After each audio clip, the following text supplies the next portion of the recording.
थे, एक थे पुरान ना होते दूसर की आ जाती। कौनो दुल्ही का नया नया गौना भइल बा,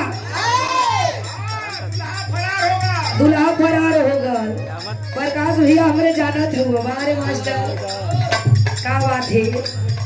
दुल्हा फरार हो गल, दुल्ही सोचतिया कि जिंदगी में पहला रात सुहाग रात आवेला, ई हमार बना कहल हाय रे हमार करम, कैसन करम बनौला है विधाता।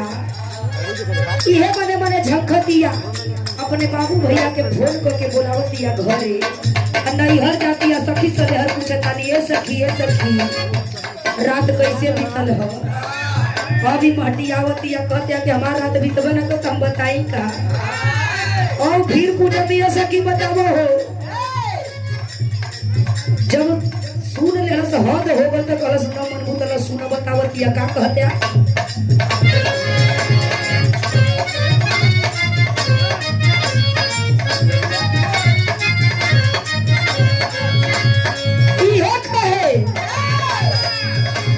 सुखल बितोल रात करता उड़लना,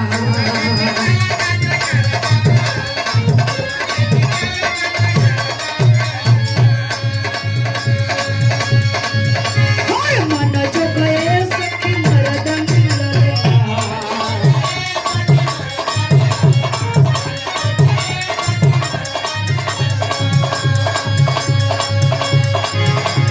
सुखल बितोल रात करता उड़लना, जो गए सखी मरदन मिललना। तो वही में कहतिया उठे ही में कैलस बिहारे,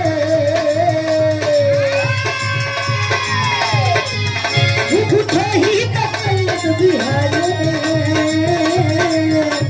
सैया मोर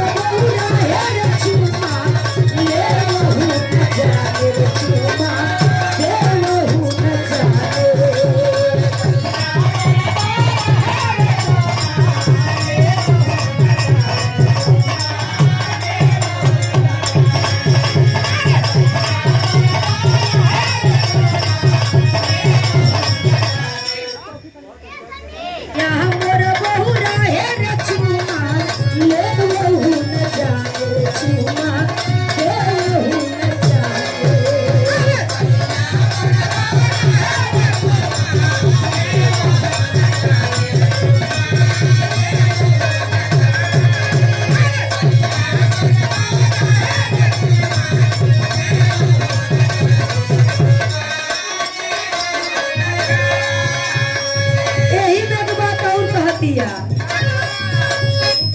अनारी बलम के सखी कैसे समझाई,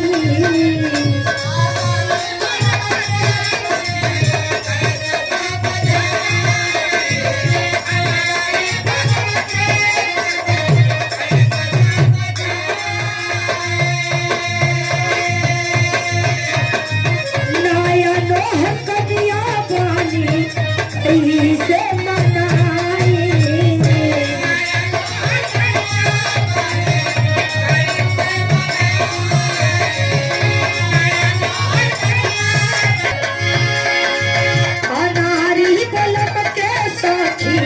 कैसे समझाई, नया नोह कनिया बानी कैसे